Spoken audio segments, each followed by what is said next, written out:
Yeah, so I mean, in that regard, those trends, you're talking about the large funds versus the small funds, and this is something interesting. Would be curious to hear your thoughts on in relation to VC as well, because coming from a more of the hedge fund perspective, we have been seeing in a climate like this is especially with some of the more emerging assets, that it is more of the emerging funds as well that tend to take on those types of initiatives, where you can see a very odd juxtaposition in some of the larger funds in the crypto space, for example, where they pay lip service to blockchain and digital assets, but do not do much with it in the current climate, whereas it really has started to fall onto the emerging fund managers. So given that you have interest in kind of more of this, let's say,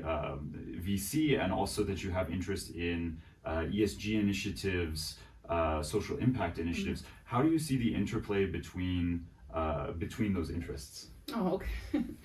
I think what is very exciting in the private market is that pension funds has, of course, huge amount of dry powder and very exciting factor in private equity.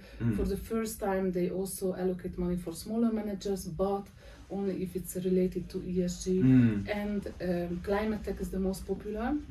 I always tell example for fundraising the last couple of 4-5 years, there is an evolution of fundraising success.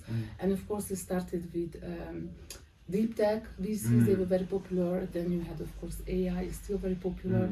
And what is now very popular is sustainability, climate tech. And even if the brand is not so established and the team is not so well achieved, if you have this team, it's very supported to get investment tickets, especially if you're a spin-off of a bigger organization. Like we work also with investment banks that launch now a smaller climate tech fund.